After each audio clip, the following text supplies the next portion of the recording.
Okay, so may binili ako na portable trolley para lagay ng mga food. Sana may mag-assist sa akin in a while, kaso busy mga nakahilata ang mga amo ko.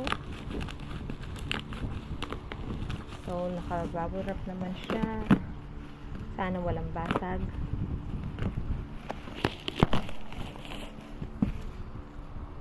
So, kita nyo na kung ano siya.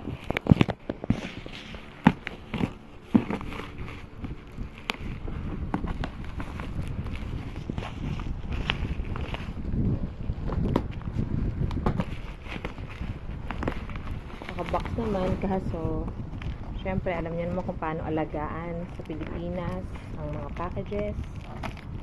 So, expect na natin na ganyan ang kahon bago pa siya makarating sa seller, and then bago pa makarating sa atin.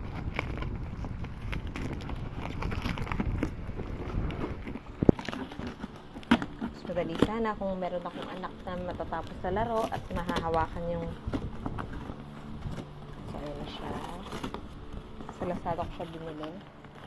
Meron din naman siya sa Shopee, pero wala. Gusto ko yung color niya dahil ang pader namin ay yellow din. Wala lang. Guys, can anyone help please?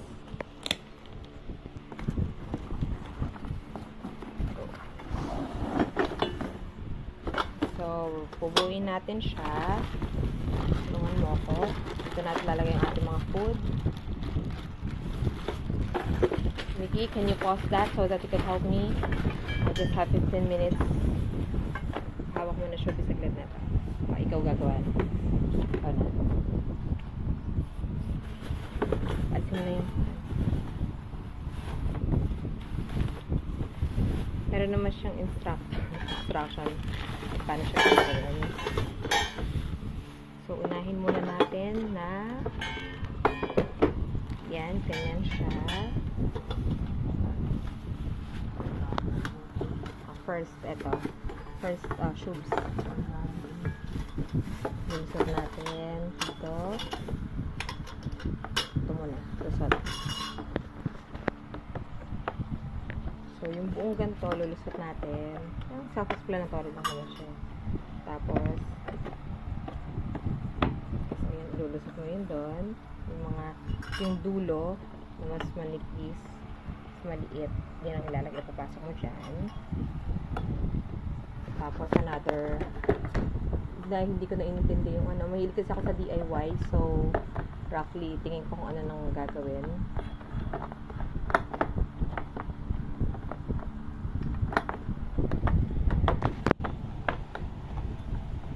Sige, nailusot mo.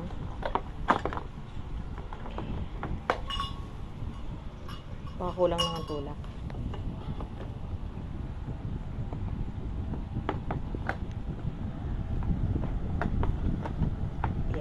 Saksak naman ng ayos.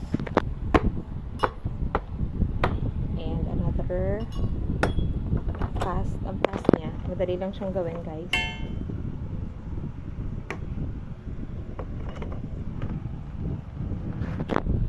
Ito. Ay, parang may ano to, may bakal.